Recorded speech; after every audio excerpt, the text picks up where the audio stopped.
Margaret ishte 70 vjeç dhe pasi vdiq burri i saj, fëmijët e saj e ndan jetën e saj si të ishte tashmë një trashëgimi. Ata morën shtëpinë, morën makinën, zbrazën llogarinë bankare dhe kur e vetmja gjë që kishte mbetur ishte ferma e vjetër e babait të saj, e kalbur, e harruar dhe e varrosur me borxhe, ata qeshën dhe e lan atë ta mbante. Por Margaret vuri re diçka. Ajo ferm ishte e vetmja gjë për të cilën babai i saj kur nuk kishte folur dhe kur nuk i lejonte askënd ta prekte. Kështu që ajo bëri diçka që fëmijët e saj kur nuk do ta kuptonin. Ajo u vendos aty. Ua tha atyre se nuk i kishte mbetur asgjë. Dhe pastaj filloi të gërmonte. Por para gërmimit, para fermës, para gjithë kësaj ishte varrimi. Frank Hale vdiq një të martë në tetor. 53 vjet martesë dhe Margaret e gjeti në koltukun e tij me televizorin ende të ndezur dhe kafen e tij ende të ngrohtë. Paramedikët thanë se ishte zemra. Margaret mundtua kishte thënë atyre se zemra e tij kishte filluar të dorëzohet për vite. Ajo e kishte parë duke ndodhur. Kishte parë ngjyrën të zbrazet nga fytyra e tij pak më shumë çdo muaj. Kishte parë se ai ndaloi së ngjitur shkallët. Ndaloi se ecuri deri te kutia postare. Ndaloi të shtirte se ishte mirë. Varrimi ishte i shijshëm. David u sigurua për këtë. Djali i saj ishte 47 vjeç dhe drejtonte agjencinë e sigurimeve që Frank kishte ndërtuar nga asgjëja. David vishte një kostum gri dhe shtrëngonte çdo dorë dhe thoshte gjithçka të duhur.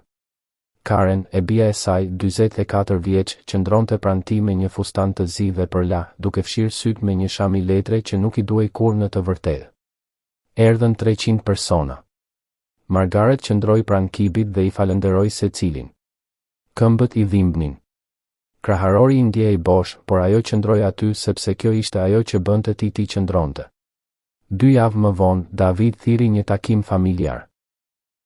Ai përdori ato fjalë të sakta, takim familjar, sikur të shkonin të diskutonin planet për pushime ose rregullimet për ditën e falënderimeve. Margaret ngiste për në shtëpinë e tij, shtëpinë që ajo dhe Frank e kishin ndihmuar ta blinte 15 vjet më parë, dhe u ul në tryezën e ngrënies së tij përballë 2 fëmijëve të saj. Karen kishte një dosje. David kishte një blok ligjori. Kishin qenë të zënë. Mama, duhet të flasim për pasurinë e babait, tha David. Margaret u tund kokën. E kishte pritur këtë. Frank kishte ndërtuar një jetë të mirë. Shtëpia ishte paguar. Agjencia ishte fitimprurse. Kishte para në kursime, në investime, në llogarinë e pensionit që ajo dhe Frank kishin kontribuar për dekada. Kemi qenë duke shqyrtuar dokumentet, tha Karen. Ajo hapi dosjen dhe shpërndau dokumente në përtryez. Shtëpia, llogarit, agjencia. Duam të sigurohemi që gjithçka të trajtohet siç duhet. Patjetër, tha Margaret. David pastroi fytin. Shtëpia? Babai e vuri emrin tim në aktin e pronësisë para 12 vjetësh. E diskutuam pas episodit të parë të vështirë. Ishte një vendim praktik, planifikim pasurie. Margaret e pa. Më kujtohet. Pra, teknikisht shtëpia është e imja, tha David. Ai nuk shmangu syt, por as nuk duke i rehatshëm. Nuk po të dëboj, mama. Por kam qenë duke menduar për këtë dhe heather dhe unë mund të përdornim hapësirën. Fëmijët po bëhen më të mëdhenj dhe ka edhe çështjen e mirëmbajtjes, taksave pronësore, ruajtjes. Është shumë për ty për ta menaxhuar vetëm. Margaret ndjeu diçka të ftohtë të vendosej në stomakun e saj. Do që të largohem nga shtëpia? Jo të largohesh. Të kalosh në një fazë tjetër. Karen gjeti një vend të mirë për të moshuarit në. Unë jam 70 vjeç, David. Jo 85. Karen u fut në mes. Mama, askush nuk po thotë se nuk mund të kujdesesh për vete. Thjesht mendojmë se do të ishte më e lehtë, më e sigurt dhe llogarit bankare, pyeti Margaret. Karen hodhi një sy Davidit. I kemi zhvendosur fondet në një fond fiduciar për qëllime menaxhimi pasurie. David dhe unë jemi bashkëadministrues. E zbrazët llogarit. I siguruam llogarit, korrigjoi David. Margaret u ul shumë i qetë. 42 vjet martese, çdo dollar që ajo dhe Frank kishin kursyer, çdo natë vonë që kishte kaluar duke I mbajtur librat për agjencinë ndërsa ai ndërtonte biznesin, çdo pushim që kishin anashkaluar, çdo luks që ajo kishte hequr dorë. Ata ndan 42 vjet martese në një pasdite të vetme. Dhe makina, pyeti Margaret. Karen do ta marr atë, tha David. Nuk vozit shumë më. Thjesht qëndron në garazh. Unë vozit çdo ditë. Hej, David. Do të organizojmë udhëtime për ty ka shërbime. Margaret I pa fëmijët e saj. Ajo I studioi fytyrat e tyre, fytyrat që kishte kujdesuruar përmes etheve dhe lexuar histori natën dhe ngacmuar në diplomime. David kishte nofullën e Frankut dhe sytë e saj. Karen kishte buzëqeshjen e saj, megjithse Margaret nuk mund të kujtonte herën e fundit kur Karen kishte buzëqeshur në të vërtetë ndaj saj. A ka mbetur diçka? Pyeti Margaret me zë të ulët. David dhe Karen shkëmbyen një vështrim. Ka fermën e gjyshit Henry, tha Karen.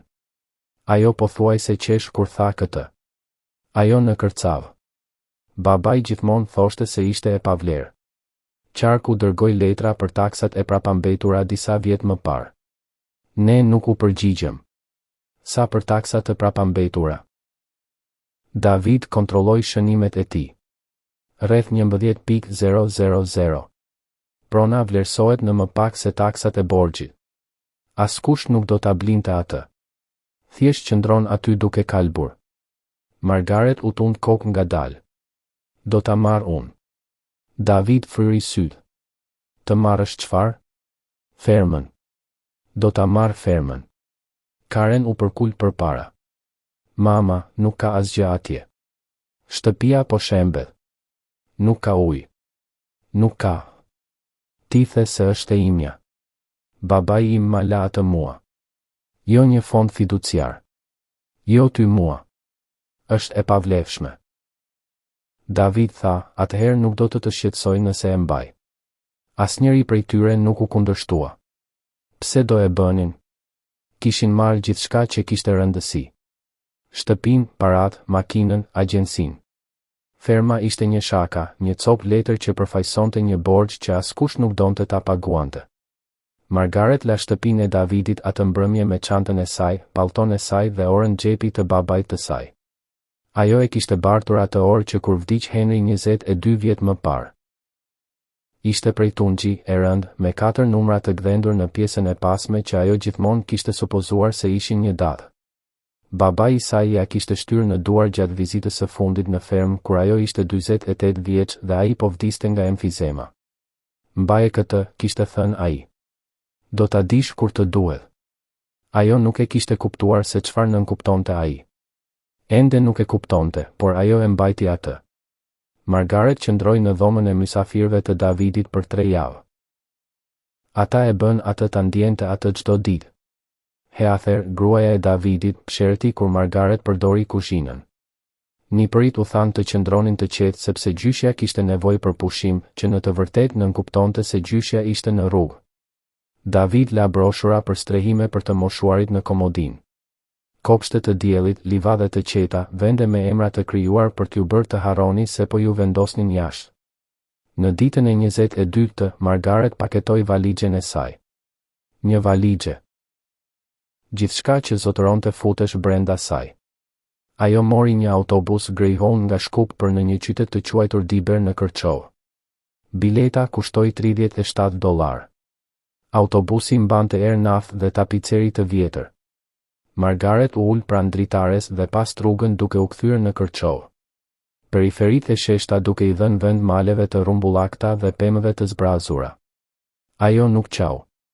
Kishte qarë në dhomën e mysafirëve të Davidit në një jastëk në orën 3:00 të mëngjesit kur askush nuk mund të dëgjonte.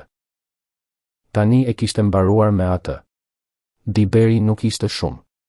Një rrugë kryesore me 2 bloqe me një dyqan hardare, një restorant, një zyrë poste dhe një kishë. Autobusi e lëshoi atë në një pikë karburanti në skaj të qytetit. Ajo I kërkoi pritësit udhëzime për fermën e vjetër Hail. Ai e pa atë sikur të kishte kërkuar udhëzime për hënën. Vendi I Henryt është rreth 4 milje në lindje në rrugën e qarkut 9. Askush nuk ka qenë atje për vite. Je familjare? Unë jam e bia e ti, tha Margaret. A i krifosi mjekrën. Nuk e dia që Henry kishte familje, tha a i për vete. Margaret eci 4 milje në një rrugë me 2 korsi pa shpatulla. Valigjia e saj e vogël duke u përplasur kundër këmbës së saj. I u deshëm pothuajse 2 orë. Një kamion ngadaltësoi ndërsa kalonte dhe shoferja, një grua e fortë me një kapel ushqimi, e uli dritaren. Do të duhesh një udhëtim, e dashur? Pothuajse jam aty, tha Margaret. Ku është aty? Ferma Hail? Vetullat e gruas u ngritën. A i vendi i vjetër? Je e sigurt? Margaret u tund kokë. Gruaja shruget dhe vazhdoi. Ferma ishte më e keqe se sa ajo e kujtonte. Shumë më keqe. Rruga e vetive ishte mezi e dukshme, e mbytur me barra të këqija dhe fidane që kishin depërtuar në përshavor gjatë 2 dekadave. Shtëpia qëndronte në fund të saj, një strukturë prej druri 2 katëshe që dikur ishte e bardhë. Boja kishte zbërthyer në dru të zhveshur në shumicën e mureve. Një nga dritaret e katit të sipërm ishte thyer. Veranda u varros në anën e majt ku mbështetëset kishin kalbur.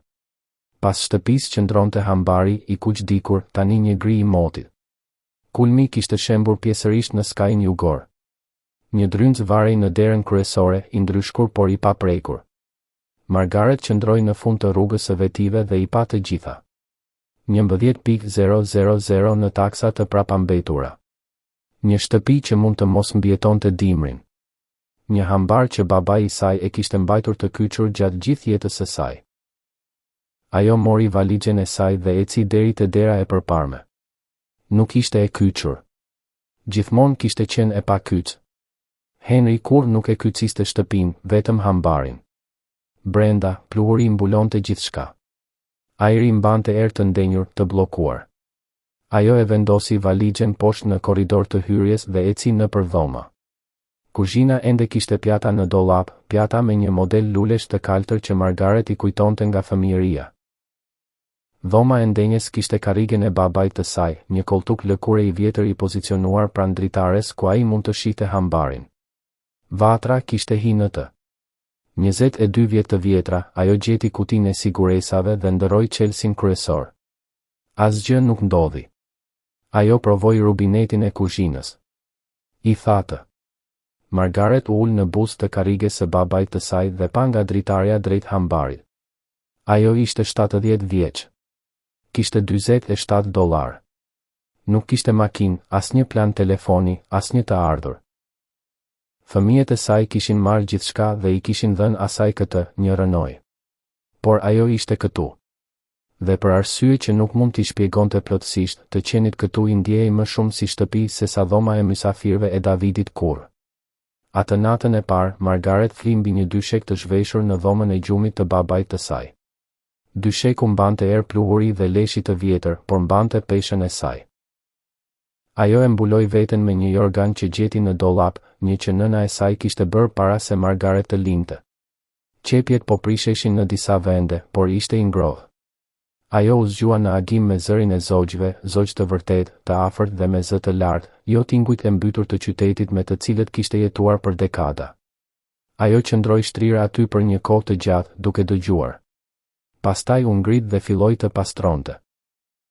Ajo punoi për 3 ditë drejt, fshiu çdo dysheme, fshiu çdo sipërfaqe, fërkoi mykun nga pllakat e banjos me një thik gjalpi, barti grumbuj krahësh me gjethe të vdekura dhe fole kafshësh jashtë shtëpisë. Në ditën e dytë, një fqin gjysmë milje më poshtë rrugës, e pa duke tërhequr mbeturina në grumbullin e djegjes dhe ngisi. Je duke jetuar këtu? Pyeti ai nga dritarja e kamionit të tij. Po jam. Uji është ndalur. Do të duhet të telefonosh qarkun për ta kthyer përsëri. Elektriciteti gjithashtu. Sa do të kushtoj kjo? Disa qind për depozitat ndoshta.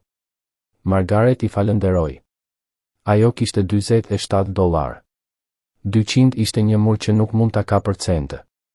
Por, të nesërmen në mëngjes, ajo gjeti një zarf në kutinë postare. Asnjë adresë kthimi. Brenda ishin $300 në 20 dhe një shënim me shkrim të dridhur. Henry ishte një fqinj i mirë. Mirë se vini në shtëpi. Margaret qëndroi në kutinë postare për një kohë të gjatë duke mbajtur paratë dhe shënimin. Ajo nuk e dinte se kush e kishte dërguar atë. Nuk pyeti.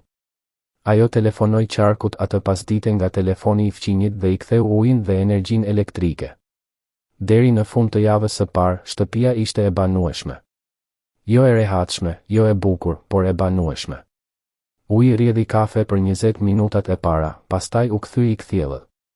Elektriciteti funksionoi në çdo dhomë përveç banjos së katit të sipërm. Ajo gjeti ushqime të konservuara në bodrum, fasule dhe domate dhe pjeshk, aq të vjetra sa etiketat kishin zbehur. I hodhi ato, por gjeti edhe kavanoza xhami me perime të ruajtura të mbyllura mirë. Ende të mira. Puna e babait të saj.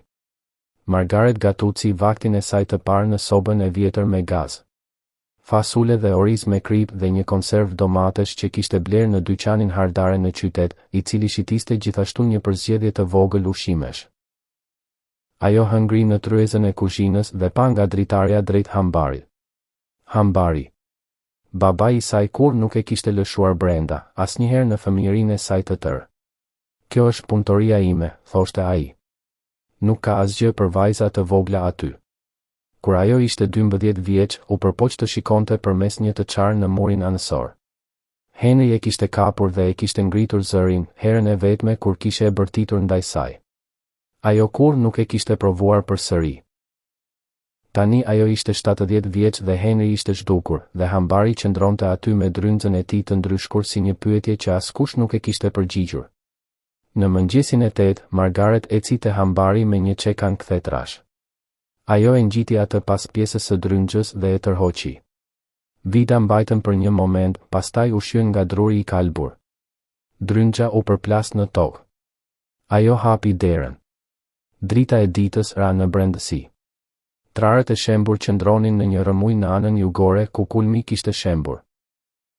Kasht, e lash dhe gri, mbulonte shumicën e dyshemes. Mjete vareshin në mure, të ndryshkura deri në pikën e të qenit skulptura. Një stol pune qëndronte kundër murit të largët, sipërfaqja e tij e varrosur në mbeturina.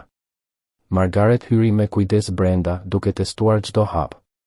Dyshemeja ndiej e fortë, shumë e fortë. Ajo largoi pak kasht pranë hyrjes dhe pa poshtë. Betoni i lëmuar, betoni i derdhur që shtrihej nga muri në mur në të gjithë dyshemen e hambarit. Kjo nuk ishte normale.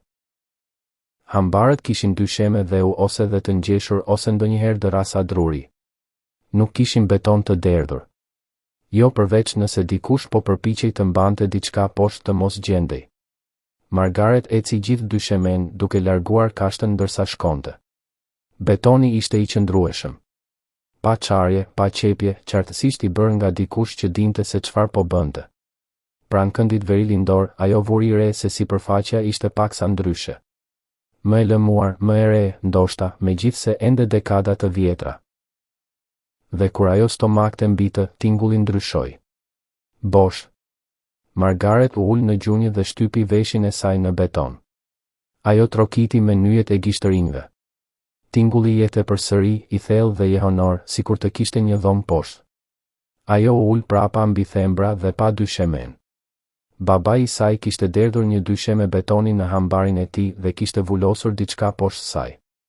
Diçka që kishte kaluar gjithë jetën e tij duke e mbrojtur, diçka për të cilën kur nuk i kishte thënë një personi të vetëm. Margaret hoqi orën xhepi nga xhaketa e saj dhe e ktheu. 4 numrat në pjesën e pasme kapën dritën që filtronte përmes kulmit të thyrë. Ajo e kaloi gishtin e madh mbi ta, duke ndier brazdat që Henry kishte gdhendur me dorë. Ajo nuk mund të depërtonte në këtë beton vetëm. Ajo kishte nevojë për ndihmë. Ajo kishte nevojë për mjete. Ajo kishte nevojë për dikë që mund t'i besonte. Margaret mbylli derën e hambarit pas saj dhe eci përsëri në shtëpi. Nesër do të shkonte në qytet. Dyqani hardare në Diber quhej Kulla dhe shiste gjithçka nga goshtat deri te supa e konservuar. Margaret eci 4 milje në qytet të nesërmen në mëngjes, duke mbërritur menjëherë pasi hapi në orën 8. Kambana mbi derë këmbeu kur ajo hyri dhe një grua pas banakujt ngriti kokën nga një fjalë kryq. Mund t'ju ndihmoj të gjeni diçka? Kam nevojë për një çekan të madh, tha Margaret. Dhe një hekur për të qarë. Gruaja e studioi për një moment. Margaret ishte 70-1-65 dhe peshonte rreth 60 kg. Ajo po kërkonte mjete demolimi. Çfarë po çan? Dyshemen e një hambari. Betoni. Betoni. Gruaja tregoi drejt pjesës së pasme të dyqanit. Rreshti i tretë. Dëshiron çekanin 5 kg, jo atë 8 kg. Shpëton kurrizin. Margaret gjeti mjetet dhe I çoi në banak. Çekani I madh kushtoi $42. Hekuri për të qartë $18. Ajo kishte pak më shumë se $200 të mbetur nga zarfi anonim. Dhe I duheshin ato për ushqim dhe për taksat pronësore që nuk kishte ide se si t'i paguante. Ajo po numëronte kartëmonedha kur dera e përparme u hap dhe një burr hyri. I gjatë, me shpatulla të gjera, me flok gri të shkurtuar dhe duar që dukej se kishin qenë përdorur për punë të vërtet çdo ditë të jetës së tij. Vististe një xhaketë kanavace dhe këpucë të ngjitura me baltë të tharë. Mëngjes I mirë, Tom, tha gruaja pas banakujt. Mëngjes I mirë, Janet. Ai vendosi një kuti vida druri në banak dhe vuri re blerjet e Margaret. Kjo është shumë çekan për një person. Do ta menaxhoj unë, tha Margaret. Cilin hambar? Margaret hezitoi. Vendin e Henrit Hale. Atje në rrugën e qarkut 9. Shpreja e Tomit ndryshoi. Diçka midis befasisë dhe njohjes. Vendi I Henrit. Nuk kam qenë atje për vite. Ti, e bia e ti, Margaret? Po. Ai u tund kokë ngadalë. Tom Bregu. Unë jetoj rreth 2 milje përtej pronës suaj. Babai juaj dhe unë flisnim ndonjëherë. Ai vinte në qytet për furnizime dhe ne uleshim në stolin jashtë postës. Ishte një burr I qetë, por kompani I mirë. Tingëllon si ai, tha Margaret. Tom pa përsëri çekanin e madh. Çfarë po bën me hambarin? Margaret mendoi të gënjente. Mendoi të thoshte se thjesht po pastronte, por ajo ishte shumë e lodhur për gënjeshtra dhe diçka në drejtpërdrejtësinë e Tomit e bëri atë të dëshironte t'i përgjigjej asaj. Ka një dysheme betoni në hambar. Duhet të shoh se çfarë ka poshtë. Tom ngriti vetullën. Dysheme betoni në një hambar. Kjo është e pazakontë. E di. Do të lëkundësh një çekan 5 kg kundër betonit vetëm? Po kisha planifikuar. Ai që I qetë për një moment. Pastaj tha, unë kam një çekan mekanik në kasollën time. Pneumanik, funksionon me një kompresor. Do t'ju kursej një javë pune dhe rreth 3 dhiskra kurrizore. Margaret e pa atë.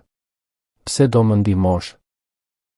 Sepse Henry ishte një burr I mirë dhe sepse të lëkundësh një çekan të madh kundër betonit në moshën tuaj është një mënyrë e mirë për të përfunduar në spital pa askënd që të çojë atje. Margaret pothuajse buzëqeshi. Nuk mund të paguaj. Nuk të kërkova të më paguash.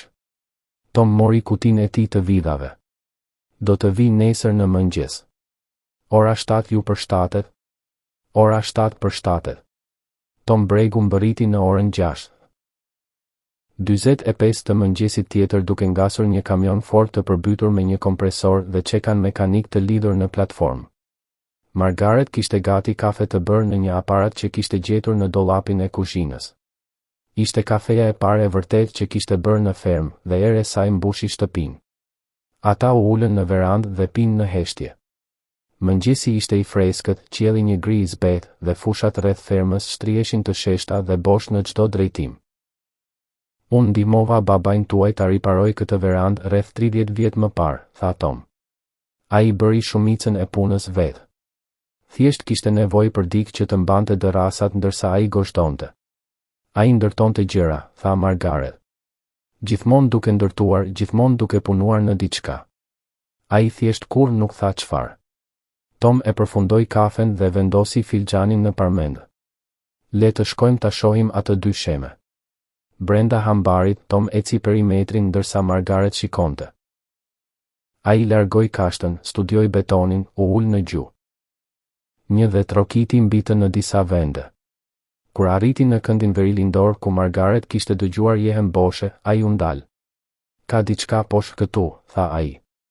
Kjo pjesë tingëllon ndryshe. Pjesa tjetër është betoni ngurt, ndoshta 20 cm i trash. Por pikërisht këtu është më i hollë, sikur të ishte derdhur mbi diçka. Një kapak, ndoshta. Kapak? Ndoshta. Tom u ngrit dhe fshiu gjunjët. Ka vetëm një mënyrë për ta zbuluar. Ai vendosi kompresorin jashtë derës së hambarit dhe drejtoi tubin te çekani mekanik.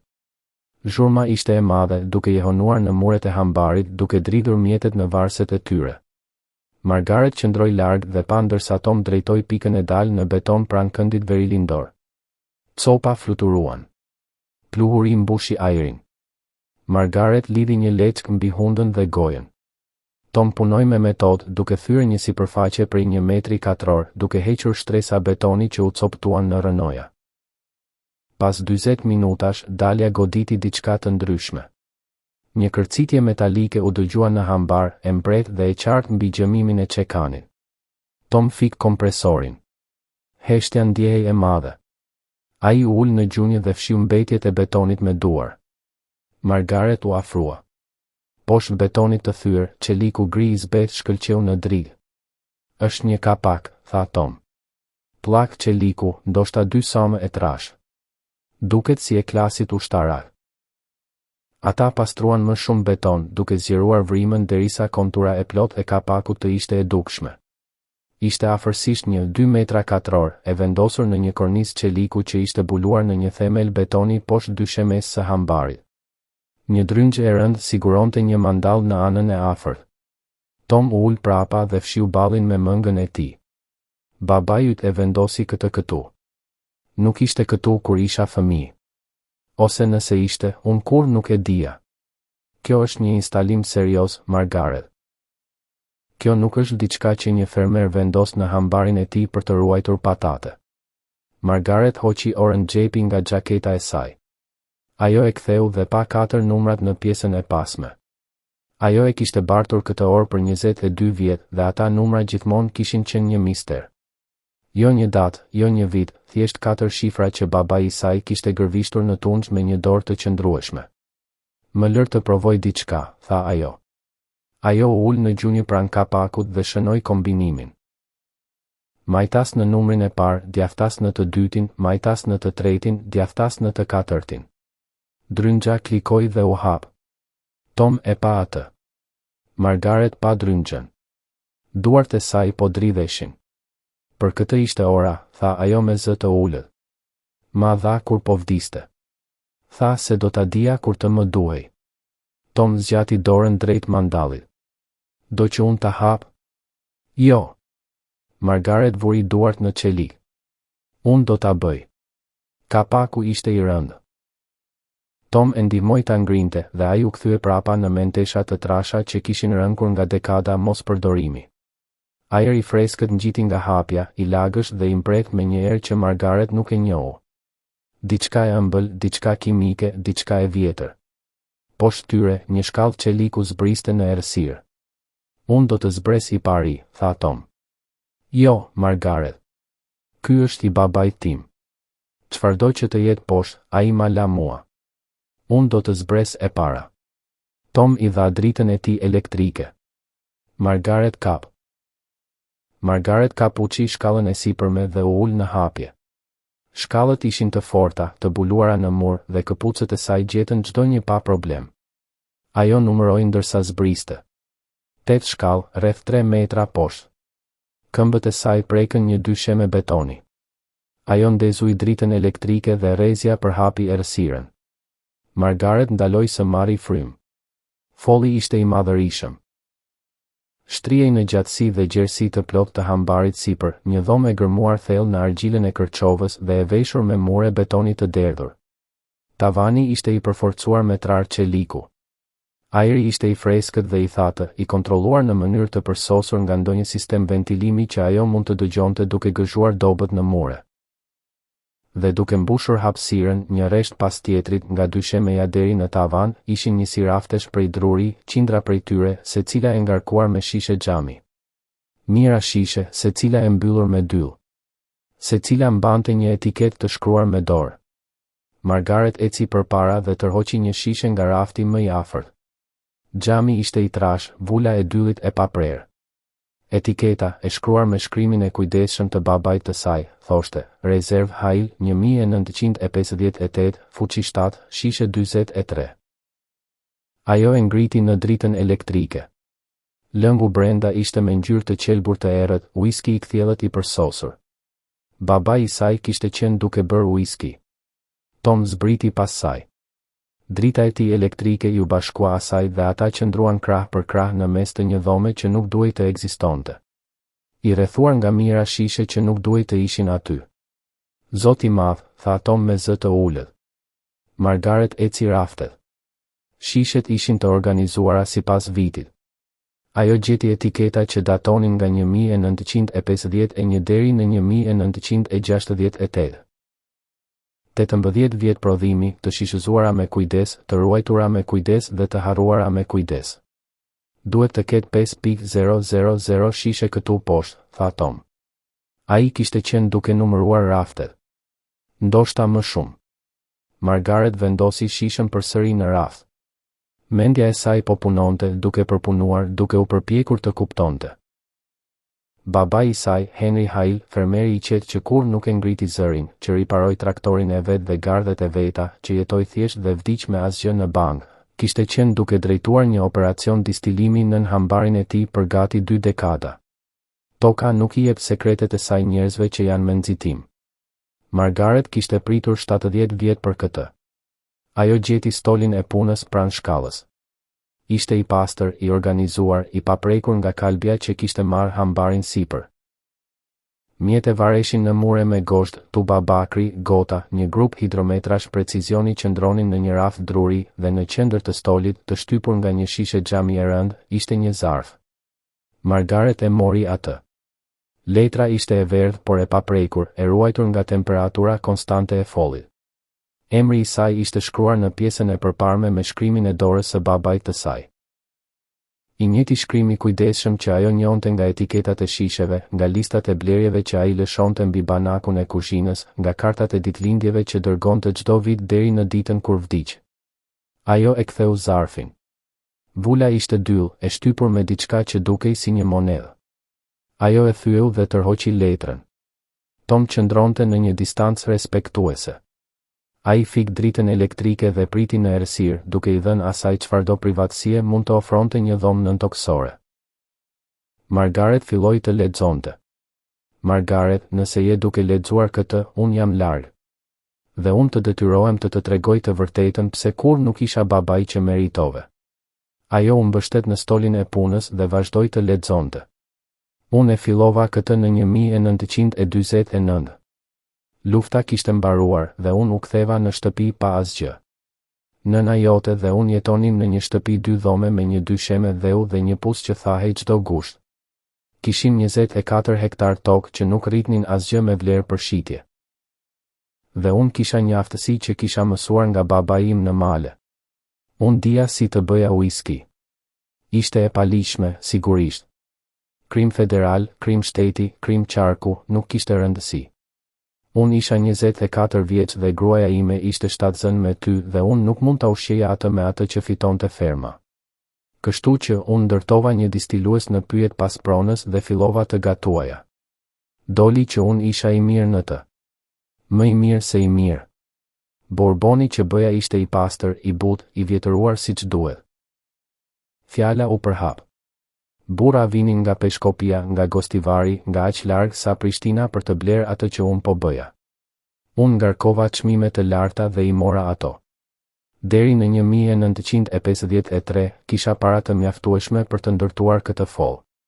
I derdha themelin vet, punësova një ekip nga jashtë shtetit për të bërë punën e betonit, burra që nuk e dinin ku ishin dhe nuk pyetën.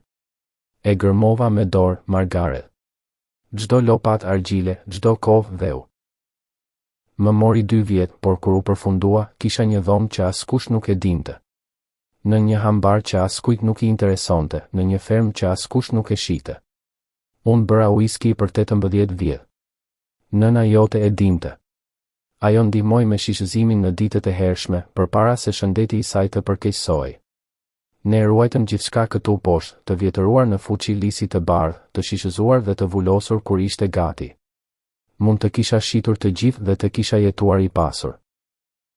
Por nuk e bëra, sepse në 1962, një burr të cilit i kisha besuar u përpoq të merrte gjithçka nga unë.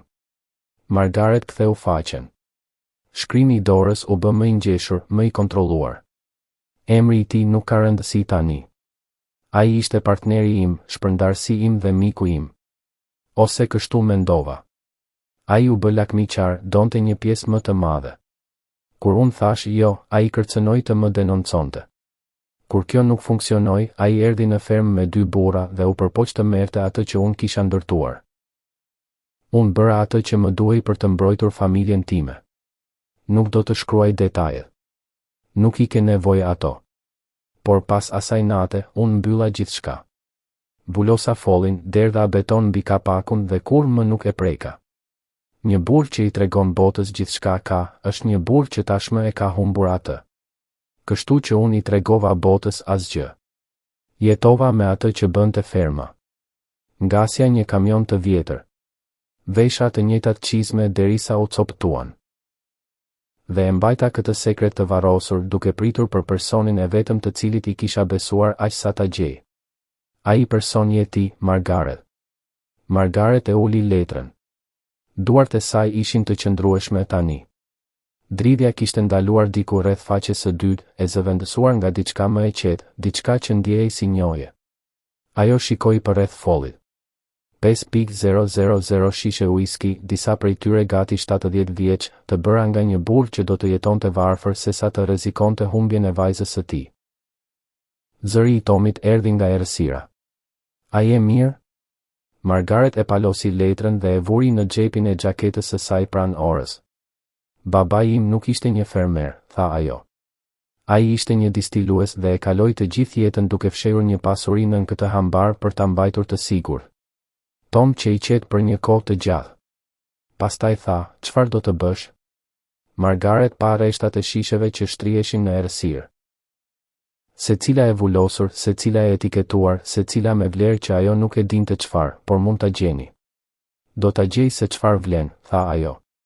Dhe pastaj do të vendos. Drita e ditës ndihej verbuese pas errësirës së follit. Margaret mbylli kapakun dhe Tom e ndihmoi ta tërhiqte një copë pjatë mbi të. Ata e mbuluan me kash dhe mbeturina derisa dukej sikur asgjë nuk ishte shqetësuar. Asnjë nuk mund ta di për këtë, tha Margaret. Jo ende. Tom u tund kokë. Unë nuk kam parë asgjë. Unë isha këtu për të ndihmuar të shembësh një hambar. Kjo është e gjitha. Margaret e pa atë.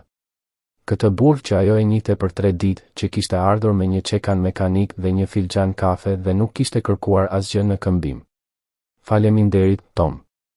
Mos më falëndero akoma, tha ai. Ke shumë punë përpara. Atë mbrëmje, Margaret u ul në tryezën e kuzhinës me letrën të shpërndar përpara saj. Ajo e lexoi përsëri ngadalë. Paragrafet e fundit ishin ato që ajo vazhdonte t'i kthehej. Unë e la fermën për ty në një fond fiduciar. Jo për frank, jo për fëmijët tuaj, vetëm për ty avokati në Diber I ka dokumentet. Fondi fiduciar është I pakthyeshëm. Kjo do të thotë që askush nuk mund t'ia marrë këtë tokë ty, Margaret. Jo burri yt, jo fëmijët tuaj, jo qeveria. Është e jotja derisa ti të vendosësh ndryshe. Unë e di që nuk isha babai që doje. Unë e di që isha I largët, I shpërqendruar gjithmonë jashtë në atë hambar kur ti më duheje brenda në shtëpi. Më vjen keq për këtë. Unë po ndërtoja diçka për ty, edhe nëse kur nuk mund të tregoja se çfarë ishte. Shishet kanë vlerë. Para të vërteta. Më shumë se shtëpia, më shumë se agjencia, më shumë se çfarëdo që burri yt vendosi në bankë. Por më premto këtë. Mos e lër askën ta marrë atë nga ty njerëzit që duan paratë e tua, nuk janë kur njerëzit që të duan ty beso ata që shfaqen kur ti nuk ke asgjë. Babai yt, Henry. Margaret e palos përsëri letrën dhe e shtypi të shesh kundër tryezës. Jashtë, nata ishte e qetë. Pa trafik, pa televizor përmes mureve të holla, pa nipër të thënë të qëndrojnë të qetë, vetëm era në bar dhe shkrirja e shtëpisë së vjetër duke u vendosur mbi themelet e saj. Fëmijët e saj kishin marrë gjithçka që ishte e lehtë për t'u numëruar. Kishin humbur gjën e vetme që kishte rëndësi. Margaret nuk fli atë natë. Ajo ul në tryezën e kuzhinës me letrën dhe e lexoi edhe 4 herë, çdo lexim duke zbuluar diçka të re. Një frazë që kishte kaluar mbi të, një zgjedhje fjalësh që i tregonte më shumë se kuptimi i saj sipërfaqësor. Babai i saj e kishte shkruar këtë letër duke ditur që ajo mund të mos e gjeni kurrë. Dhe ai vendosi gjithçka që kishte rëndësi në 7 faqe shkrim të kujdesshëm. Deri në mëngjes, ajo kishte një plan. Jo një plan të madh, jo një skem, vetëm 3 gjërat e radhës që i duheshin të bënte. Së pari, ajo kishte nevojë të dinte se çfarë vlente uiskia. Ajo nuk ishte një pirse. Ajo kur nuk i kishte kushtuar vëmendje pijeve, kulturës së Bourbonit, asnjë prej tyre. Por ajo kishte qenë një mësues shkolle për 35 vjet dhe ajo dinte si të kërkonte. Tom e çoi në bibliotekën publike në qytet. Ishte e vogël, një dhomë me 6 terminale kompjuteri dhe raft që mbanin librash të vjetër të letrës. Bibliotekarja, një grua rreth moshës së Margaret me syze leximi në një zinxhir, e ndihmoi atë të identifikojë. Margaret kaloi 4 orë duke lexuar për Bourbon, për pije të vjetëruara, për tregun për whisky vintage dhe të periudhës para prohibicionit. Ajo mësoi se shishet nga vitet 1950 dhe 1960, nëse ishin autentike dhe të ruajtura si duhet, mund të shiteshin për $100 secila, disa për mira, disa për vjetëra mira. Një shishe e vetme Bourbon të periudhës së prohibicionit ishte shitur në ankand për mbi $100,000 vitin e kaluar. Ajo ul prapa në karrige dhe pa ekranin. 5,000 shishe, disa prej tyre gati 70 vjeç, të ruajtura në kushte të kontrolluara të temperaturës që çdo koleksionist do të zilija. Gjetët çfarë ju duhej? Pyeti bibliotekarja. Më shumë se sa prisja, tha Margaret. Gjëja e dytë që i duhej ishte një ekspert. Dikush që mund të verifikonte shishet, të vlerësonte gjendjen e tyre dhe t'i jepte një numër të vërtetë. Tom njihte një burr që njihte një burr. Kështu funksiononin gjërat në qytetet e vogla. 3 telefonata më vonë, Margaret kishte një takim me një vlerësues pijesh me bazë në Gjakovar. Emri i tij nuk kishte rëndësi. Ajo që kishte rëndësi ishte fytyra e tij kur ai zbriti në shkallë në fol. Ai qëndroi në fund të shkallës për 30 sekonda të plota pa lëvizur. Margaret e pa nga stoli i punës ku ajo kishte vendosur 2 karrige dhe një llampë të lidhur me një zgjatës që vinte lart përmes kapakut. Kjo është e vërtetë, tha ai. Ai nuk po pyeste. Është e vërtetë. Ai eci raftet ngadalë, duke tërhequr shishen në mënyrë të rastësishme, duke ekzaminuar etiketa, duke i ngritur në dritë, duke kontrolluar vulat e dyllit. Ai përdori një dritë të vogël elektrike për të studiuar lëngun brenda. Ai mbajti shënime në një derras. Ai nuk foli për gati 1 orë. Kur përfundoi, ai ul në karrigen e dytë dhe pa Margaret. Kush e bëri këtë? Babai im. Babai yt ishte një gjeni.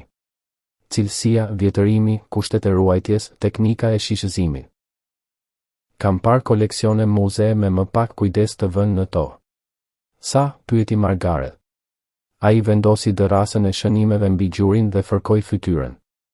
Nuk mund të jap një numër të saktë pa teste të plota. Vërtetim, analizë kimike, dokumentim të origjinës. Por bazuar në atë që po shoh këtu, bazuar në vëllimin, moshën dhe gjendjen, ju po shikoni një koleksion me vlerë diku midis 20 dhe 30 milion dollar. Numri u ul në ajër midis tyre. Margaret nuk reagoi. Ajo e priste diçka të madhe, por ta dëgjoje të thënë me zë ishte ndryshe. 20 deri në 30 milion. Babai i saj, që kishte ngasur të njëjtin kamion për 20 vjet dhe kishte përtëmuar çizmet e veta me ngjitës, kishte qenë ulur mbi një pasuri gjatë gjithë kohës. Çfarë rekomandoni? Pyeti ajo. Mos e mbushni tregun. Një koleksion i kësaj madhësie, i lëshuar të gjithë në të njëjtën kohë, do të rrëzonte çmimin. Ju dëshironi të shisni në tufa të vogla, 100 shishe në një kohë, përmes blerësve privat dhe sallave të përzgjedhura ankandesh. Me atë ritëm, me marketing të duhur, mund ta shtrini këtë për 5 deri në 10 vjet dhe të maksimizoni kthimin. Dhe nëse më duheshin para tani, shpejt? Ai mendoi për këtë. Mund t'ju lidh me 2 ose 3 koleksionistë privat që do të blinin 100 shishe nesër. Para vërtetimi bazuar në vlerësimin tim paraprak, do të merrni diku rreth 400 deri në 500.000 për tufën e parë. Margaret u tund kokë. Bëjeni.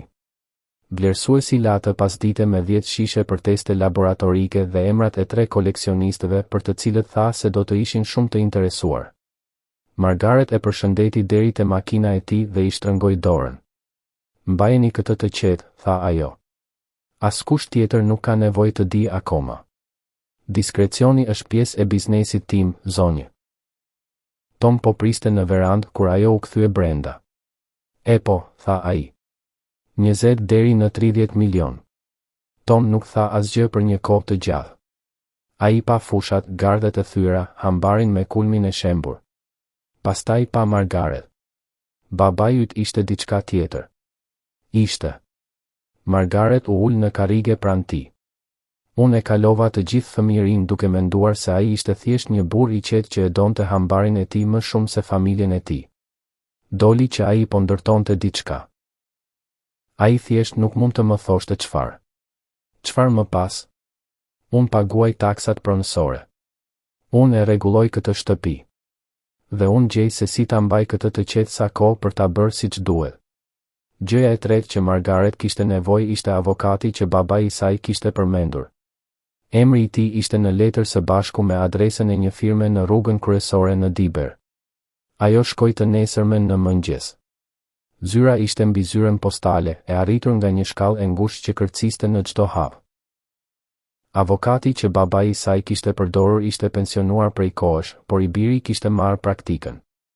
Një burr në të 50-tat me një tavolinë të ngarkuar me dosje dhe një filxhan që thoshte avokati më i mirë i botës. Ai gjeti dosjen e Henryt në një kabinet në dhomën e pasme. Dokumentet e fondit fiduciar ishin brenda së bashku me kopje të aktit të pronësisë, hartave të anketimit dhe një letër udhëzimi që Henry kishte lënë me firmën. Ky është një fond fiduciar i pakthyeshëm i gjallë, tha avokati, duke shpërndar dokumentet në tavolinën e tij. Babai juaj e krijoi atë në 1982. Ferma, toka, të gjitha strukturat dhe përmbajtja janë mbajtur në fond fiduciar për përfitimin tuaj të vetëm. Ju jeni e vetmja përfituese. Fondi fiduciar nuk mund të ndryshohet ose të anulohet nga askush, duke përfshirë edhe ju, pa një urdhër gjykate. A mund ta sfidojnë fëmijët e mi? Ai lexoi me kujdes parashikimet. Mund të përpiqen, por do të humbasin. Fondi fiduciar paraprin martesën tuaj. Është pronë e veçantë. Burri juaj kur nuk pati pretendim për të, dhe fëmijët tuaj nuk kanë të drejtë. Nëse do të përpiqeshin të argumentonin ndikim të padrejtë ose paftësi mendore, do të kishin nevojë për prova mjekësore. Dhe sinqerisht, nga ajo që po shoh, ju po e menaxhoni këtë pronë shumë mirë vetëm. Margaret ndjeu tensionin në shpatull të lehtësohej pak. Po përmbajtja. Nëse ka diçka me vlerë në pronë, ai përket edhe ajo fondit fiduciar.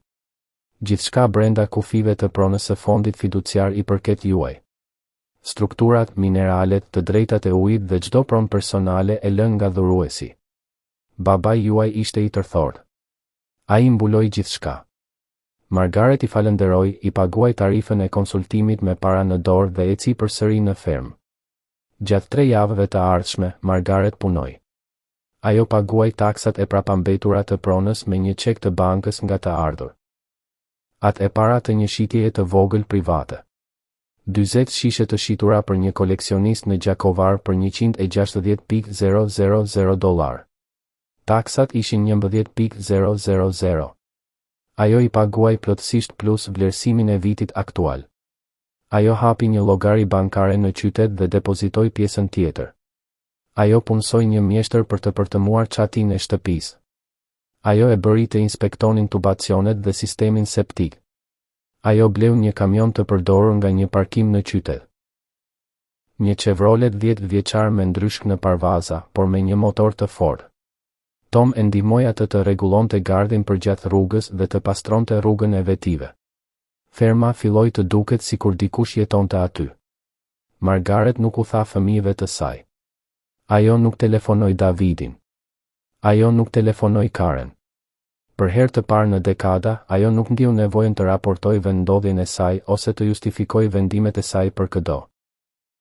por heshtja, kur vjen nga dikush që dikur ishte i varur nga ju, është më e lartë se çdo telefonat. Karen vuri re e para. Ajo telefonoi numrin e vjetër të Margaret, i cili ishte shkëputur kur David anulloi planin e telefonit. Ajo telefonoi Davidin, i cili nuk kishte dëgjuar nga nëna e tyre për më shumë se një muaj. Ata kontrolluan strehimet për të moshuarit që Karen kishte hulumtuar. Margaret nuk kishte aplikuar kurrë. Karen ngiste për në Kërçov një të shtunë në fund të nëntorit. Ajo mbërriti në fermë rreth mesditës dhe Margaret pa makinën me qira duke ardhur në rrugën e vetive nga dritarja e kuzhinës. Margaret doli në verandë dhe priti. Karen doli ngadalë nga makina. Ajo ishte veshur për qytet me tak dhe një pallto leshi dhe kaloi rrugën me shavor sikur toka mund të kafshonte. Ajo ndaloi në fund të shkallëve të verandës dhe pa lart në shtëpi. E ke lyer, tha ajo. Vetëm pjesën e përparme. Tom po më ndihmon të bëj anët javën tjetër. Kush është Tom? Një fqinj. Karen shikoi përreth pronës, rrugën e pastruar, gardin e ri, kamionin e parkuar pranë shtëpisë. Mama, nga i more parat për gjithë këtë? U arri. Ti kishe $47 kur lave shtëpinë e Davidit. Kisha pak më shumë se kaq. Karen ngjiti shkallët dhe qëndroi përpara nënës së saj. Ajo po përpiqej të lexonte fytyrën e Margaret duke kërkuar konfuzion, cenueshmëri, ndonjë shenjë se kjo ishte një gabim që ajo mund ta ndreqte. Mama, kjo nuk është e sigurt. Je këtu vetëm në mes të asgjëje pa asnjë sistem mbështetës? Po sikur të ndodh diçka. Po sikur të biesh ose të sëmuresh. Unë jam këtu për 2 muaj, Karen. Kam riparuar shtëpinë, kam paguar taksat, kam bler një kamion dhe kam pastruar 4 hektar mbulim. Nëse ndodh diçka, unë do ta trajtoj. Kam trajtuar gjëra gjatë gjithë jetës sime. Nuk e kam menduar kështu.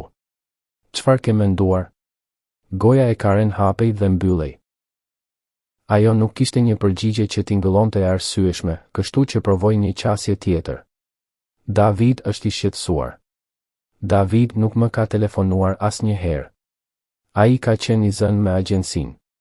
Jam e sigurt. Ato qëndruan aty në verandë, nën dhe bi, me 30 vjet heshtje midis tyre. Syt e Karen lëvizën drejt hambarit. Çfarë ka aty? Mjete. Kashte vjetër. Asgjë interesante. Babai gjithmonë thoshte se hambari i gjyshit Henry ishte i kyçur. Ishte. Unë e hapa. Thjesht një hambar. Karen e ndoqi për një moment të gjatë. Margaret e mbajti vështrimin. Ajo kishte mësuar nxënësit e klasës së 7 për 35 vjet. Ajo mund të zgjaste më shumë se një agjente pasurisht të paluajtshme 44 vjeçare në një konkurs vështrimesh. Karen u largua pas një ore. Ajo pranoi kafe, refuzoi drek dhe bëri 7 pyetje të tjera për parat që Margaret nuk u përgjigj.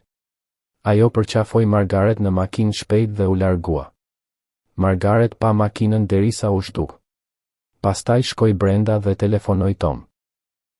Karen ishte këtu. Ajo pa kamionin, bojën e re, gardin. Ajo do t'ia tregoj Davidit. Çfarë mendon se do të bëj David? Ai do të bëj atë që bën gjithmonë. Ai do të përpiqet të marrë kontrollin. Ajo kishte të drejtë. David lëvizi shpejt. Brenda një jave, ai nxjerr të dhënat e pronës nga zyra e vlerësuesit të qarkut. Ai gjeti fondin fiduciar dhe faturat e paguara të taksave. Ai telefonoi bankën në Diber, por ato nuk i than asgjë. Ai telefonoi zyrën e avokatit në Diber dhe ata i than se nuk mund të diskutonin çështjet e një klienti. David ishte një burr sigurimesh. Ai kuptonte dokumentacionin, kontratat dhe përgjegjësinë. Ai gjithashtu kuptonte kur diçka nuk shtohej. Nëna e tij kishte mbërritur në Kërçov me asgjë dhe tani zotëronte një pronë funksionale me para në bank. Ose ajo kishte gjetur burime që ai nuk dinte, ose dikush po e përdorte atë. Ai zgjodhi interpretimin e dytë. Ishte më e lehtë. E bënte atë hero në vend të personit që e kishte vendosur nënën e vet në një autobus me $47. Dokumentet gjyqësore mbërritën në fermë një të hënë pasdite në dhjetor. Një shpërndarës gjyqësor ngisi rrugën e vetive, i dha Margaret një zarf dhe u largua pa një fjalë. Margaret qëndroi në verandë dhe I lexoi ato. Djali dhe e bija e saj ishin duke paraqitur një peticion gjykatës së qarkut për ta shpallur të paftë mendor dhe për ta caktuar Davidin si kujdestar të personit dhe pasurisë së saj, duke përfshirë të gjithë pronën e fondit fiduciar. Peticioni citoi moshën e saj, zhvendosjen e saj të papritur dhe të pashpjegueshme në një pronë të izoluar rurale, konfuzionin e saj të dukshëm në lidhje me çështjet financiare dhe cenueshmërinë e saj ndaj shfrytëzimit nga palë të panjohura. Margaret e lexoi 2 herë.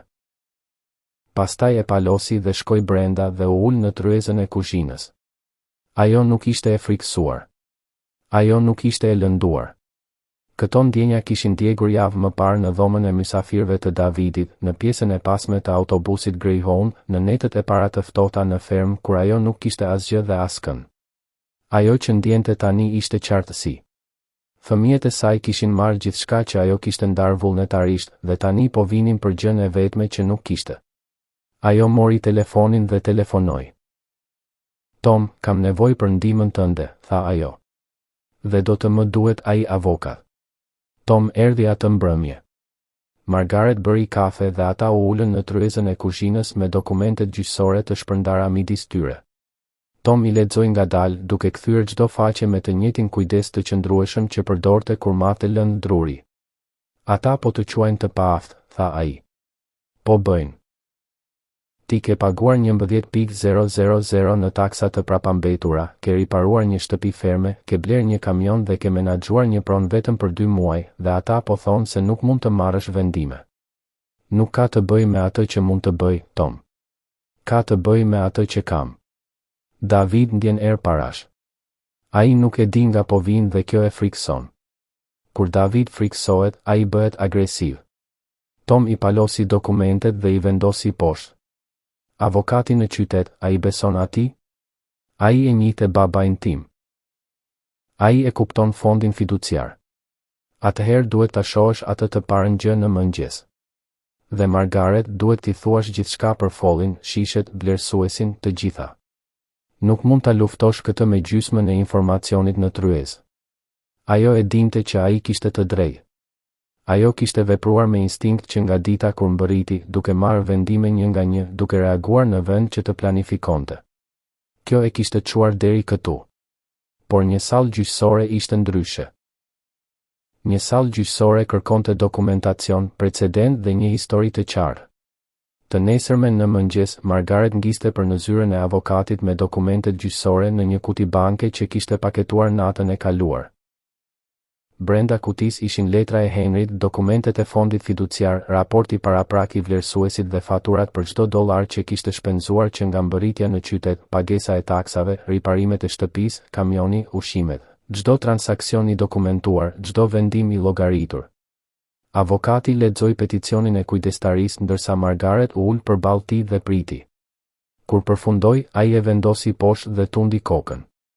Ky është peticioni më I dobët I kujdestarisë që kam parë në 30 vjet. Avokati I djalit tuaj po peshkon. Ata nuk citojnë prova mjekësore, asnjë vlerësim psikiatrik, asnjë dëshmi nga një mjek trajtues. Ata nuk kanë asgjë përveç moshës tuaj dhe faktit që ju kthetu në një pronë rurale. A do ta marrë seriozisht një gjykatës? Një gjykatës kërkohet ta marrë seriozisht. Do të ketë një seancë dëgjimi. Ju do të duhet të paraqiteni, por bara e provës është mbi ta, dhe ata nuk kanë asnjë provë. Ata kanë spekulim. Margaret hapi kutinë e bankës dhe tërhoqi raportin e vlerësuesit. Ka diçka tjetër që duhet të dini. Ajo I tregoi atij për follin, për shishet, letrën, vlerësimin paraprak. Avokati dëgjoi pa ndërprerje. Kur ajo përfundoi, ai ul prapa në karrige dhe pa tavanin për një kohë të gjallë. 20 deri në 30 milion, tha ai. Dhe fëmijët tuaj nuk e din për këtë. Ata din që kam disa para. Ata nuk e din nga erdhën ose sa ka. Avokati u përkul për para. Ja situata. Fondi fiduciar mbron pronën. Është e pamundur ta thyet. Babai juaj e strukturoi atë në mënyrë që askush, jo burri juaj, jo trashëgimtarët tuaj, jo një kujdestar I emëruar nga gjykata, mund të transferoj ose të pengoj fermën. Edhe nëse David disi do të fitonte kujdestarin, fondi fiduciar do ta pengonte akoma që ta prekte tokën. Por, por nëse një gjykat shpall se ju jeni i paaftë, një kujdestar mund të kontrollojë potencialisht aktivet tuaja personale, llogarinë tuaj bankare, të ardhurat tuaja nga shitjet, të ardhurat tuaja. Jo pronën e fondit fiduciar, por gjithçka jashtë saj. Kështu që duhet të sigurohem që ata të mos fitojnë. Ata nuk do të fitojnë. Jo me atë që kanë paraqitur. Por unë dua të jem e përgatitur. Do të kërkoj një kopje të dhënave tuaja mjekësore. Do të më duhet një deklarat nga mjeku juaj që konfirmon se jeni me mendje të shëndosh. Dhe unë dua që ju të sillni pasqyrat bankare, faturat e taksave dhe çdo pjesë të dëshmishme që tregon se keni menaxhuar punët tuaj me kompetencë. Margaret u tund kokë. Po data e seancës dëgjimore? 3 javë. 9 janar. Salla e gjykatës së Qarkut. 3 javë. Margaret kishte 21 ditë për t'u përgatitur për një luftë që nuk e kishte kërkuar dhe nuk e meritonte. Ajo i përdori ato mirë. Ajo ngiste për në shkup dhe pa mjekun e saj, një grua që ajo kishte parë për 15 vjet. Mjeku bëri një vlerësim të plot kognitiv dhe shpalli Margaret në shëndet të shkëlqyer mendor. Ajo dha një deklarat me shkrim për këtë së bashku me një shënim që shprehte mendimin e saj profesional se Margaret ishte plotësisht e aftë për vendimmarrje të pavarur. Margaret bëri gjithashtu një telefonat të vlerësuesi në Gjakovar. Ajo e kërkoi atë të përshpejtonte shitjen private. 200 shishe nga seksioni më i vjetër i follit, vintazhet 1951 dhe 1952, më të ralla, më të vlefshme. Shitja mori 10 ditë. 3 koleksionistë, të gjithë të verifikuar, të gjithë nënshkruan marrëveshje konfidencialiteti. Gjithsej $480.000 të transferuar në llogarinë e Margaret në qytet. Ajo përdori parat me kujdes. Ajo paguaj taksat e mbetura të pronës për 5 vitet e ardhshme. Ajo vendosi $50.000 në një fond riparimi për fermën. Ajo punësoi avokatin me avancë. Dhe ajo mbajti pjesën tjetër të lëngshme, të arritshme, të dokumentuar, çdo dollar i llogaritur, çdo transakcion duke lënë një gjurmë letre që thoshte një gjë: kjo grua e di saktësisht se çfarë po bën. Tom e ndihmoi atë të përgatiste fermën për seancën dëgjimore. Megjithse seanca nuk do të zhvillohej në fermë, ai e ndihmoi atë të organizonte dosjet, të printonte dokumente dhe të përsëriste atë që do të thoshte nëse do të pyetej. Jo trajnim, jo skenar, thjesht duke diskutuar faktet derisa Margaret mund t'i rimbërtiste në gjumë. Djali yt do të thotë se je e hutuar, tha Tom një mbrëmje. Ai do të përshkruaj një pamje të një vejuse të brengosur që u largua në një fermë të dëmtuar sepse nuk po mendonte qartë. E di. Dhe cila është e vërteta? Margaret e pa atë. E vërteta është se burri im vdiq. Fëmijët e mi muan gjithçka që kisha. Dhe unë erdha këtu sepse ishte e vetmja gjë që kishte mbetur. Nuk erdha këtu e hutuar. Erdha këtu e zemëruar dhe pastaj gjeta atë që babai im ma la dhe zemërimi u kthye në diçka më të mirë. Çfarë? Qëllim? Tom u tund kokë. Thuaju atyre. Seanca dëgjimore ishte një të marrë. Margaret e çoi veten në pallatin e drejtësisë në kamionin e saj duke veshur një fustan gri leshi që kishte bler në qytet dhe orën xhepi të fiksuar në jakën e saj. Tom ofroi të vinte, por ajo i tha të qëndronte. Kjo ishte midis saj dhe fëmijëve të saj. Salla e gjykatës ishte e vogël, me panele druri dhe drita fluorescente që gëzhinte ashtu siç bëjnë gjithmonë në ndërtesat qeveritare. David u ul në anën e majt me avokatin e tij, një burr i mprekt me një kostum të errët që mbante një çantë dore prej lëkure. Karen u ul pranë Davidit, duart e saj të palosura në gjunjë, fytyra e saj e rregulluar me kujdes në një shprehje shqetësimi. Margaret u ul në anën e djathtë me avokatin e saj. Ajo vendosi kutinë e bankës në tryezën përpara saj. Gjykatësja ishte një grua në të 68 me flok argjendi dhe syze leximi. Ajo lexoi peticionin në heshtje, bëri disa pyetje procedurale dhe më pas u kthye te avokati i Davidit. Zë, avokat, ju keni paraqitur peticion për kujdestari bazuar në pretendime për paftësi mendore. Çfarë provash po paraqisni? Avokati u ngrit. Nderi i gjykatës, zënija. Hail është një grua 70 vjeçare e cila, pas vdekjes së burrit të saj, braktisi shtëpinë e saj familjare dhe u rikthye në një pronë të izoluar, të dëmtuar rurale, pa sistem mbështetës, pa të ardhura dhe pa plan të dukshëm. Që atëherë ajo ka kryer transaksione financiare të rëndësishme, burimi i të cilave familja e saj nuk mund ta identifikojë. Ne besojmë se ajo po ndikohet ose shfrytëzohet nga palë të panjohura. Gjykatësja pa Margaret. Zëni Hail, a keni një përgjigje? Avokati i Margaret u ngrit. Nderi i gjykatës, ne do të dëshironim të paraqisnim Savion. Ai hapi kutinë e bankës dhe filloi. Të dhënat mjekësore të Margaret, vlerësimin kognitiv, deklaratën e mjekut, dokumentet e fondit fiduciar që tregonin pronësi të qartë të pronës, pasqyrat bankare që tregonin depozita, shpenzime dhe bilance, të gjitha në rregull. Faturat e taksave, faturat e riparimeve, marrëveshjen e blerjes së kamionit, një afat kohor të çdo vendimi që Margaret kishte marrë që nga mbërritja në fermë, e paraqitur në rend kronologjik me dokumentacion mbështetës. Zënia. Hail u rikthye në një pronë që ajo zotëron plotësisht, të mbajtur në një fond fiduciar të pakthyeshëm të krijuar nga babai i saj në 1982, tha avokati. Ajo paguaj $11,000 në taksa të prapambetura të pronës. Ajo e restauri rezidencën në gjendje të banueshme. Ajo bleu një mjedh. Ajo hapi një llogari bankare dhe ka mbajtur një bilanc pozitiv. Çdo transaksion është i dokumentuar. Mjeku i saj e ka certifikuar atë si mendjesht të shëndosh. Nuk ka prova shfrytëzimi, konfuzioni ose paftësie. Avokati i Davidit u përpoq të kundërshtonte. Burimi i fondeve mbetet i pashpjeguar. Zënia Hail praktikisht nuk kishte asete kur la shkupin. Avokati i Margaret nuk hezitoi. Burimi i fondeve është pronësia e fondit fiduciar. Zënia Hail zbuloi asete në fermë të lëna nga babai i saj, të cilat ajo ka likuiduar përmes kanaleve legjitime. Dokumentet e fondit fiduciar tregojnë qartë se e gjithë pronësia dhe përmbajtja brenda kufive të fondit fiduciar i përkasin Zënia Hail. Fondet janë të saja. Gjykatësja u kthye te David. Z. Hail. A keni ndonjë dëshmi mjekësore? Ndonjë deklaratë mjeku? Ndonjë provë përveç shqetësimeve tuaja personale? David pa avokatin e tij. Avokati i tij pa tryezën. Jo, nderi i gjykatës, jo në këtë kohë. Atëherë do të jem e drejtë për drejtë, tha gjykatësja. Ajo hoqi syzet dhe pa Davidin dhe Karen.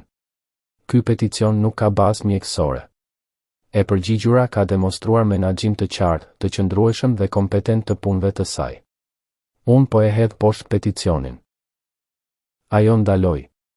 Z. Hail do të vërej edhe për proces verbalin se paraqitja e një peticioni kujdestarie pa prova mjekësore shpërndan kohën e kësaj gjykate dhe shkakton shqetësim të konsiderueshëm për të përgjigjuren. Do t'ju inkurajoja ta konsideroni këtë para se të paraqisni përsëri. Ajo goditi me çekiç. Fytyra e Davidit u bë e kuqe. Karen pa poshtë në duart e saj. Margaret mbylli kutinë e bankës, falenderoi avokatin e saj dhe doli nga salla e gjykatës. Ajo arriti në korridor para se David ta kapte. Mama. Zëri i tij ishte i ngushtë, i kontrolluar. Çfarë asetesh? Çfarë gjete në atë fermë? Margaret u kthye. Ajo pa djalin e saj. Këtë burr që ajo kishte rritur. Këtë burr për të cilin kishte paketuar drek dhe kishte ngasur në praktikat e bejsbollit dhe kishte ndihmuar përmes zemërlidhjes së parë. Këtë burr që kishte marrë shtëpinë e saj dhe e kishte vendosur në autobus. Gjyshi yt ma la diçka, tha ajo. Diçka me vlerë? Po. Sa e vlefshme? Kjo nuk është shqetësimi yt. David bëri një hap më afër. Unë jam djali yt. Atëherë sillu si i tillë. Nofulla e tij u shtrëngua. Ti nuk mund të na përjashtosh thjesht. Babai e ndërtoi atë para së bashku me ty, ne jemi familje. Shtëpia, makina dhe llogaria bankare ishin ato që babai yt dhe unë i ndërtuam së bashku. Ju i muan ato tashmë. Ferma është e imja. Babai im ma la mua. Jo babai tuaj. Jo ty mua. Unë dua të shoh se çfarë ka në atë pronë. Jo. Zëri i David u ul. Unë do të paraqes përsëri. Do të marr një mjek këtë herë. Do të marr gjithçka që më duhet. Ti more atë që mund të mbarte, David. Thjesht nuk mund të mbarte atë që kishte rëndësi. Ajo u kthye dhe eci drejt daljes. David nuk e ndoqi. Karen po priste në dyert e pallatit të drejtësisë. Ajo kishte qarë. Jo lotët performativ nga varrimi. Lotë të vërtet, të çrregullt me bojë për qerpikët duke rrjedhur në faqet e saj. Mama. Margaret ndaloi.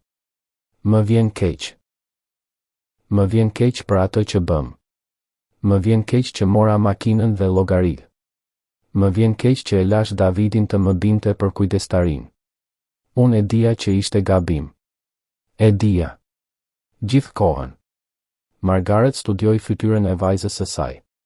Ajo pa Frankin në sytë e Karen, të njëjtët sytë kafe që dikur i kishin shikuar Margaret me dashuri dhe partneritet dhe mirënjohje.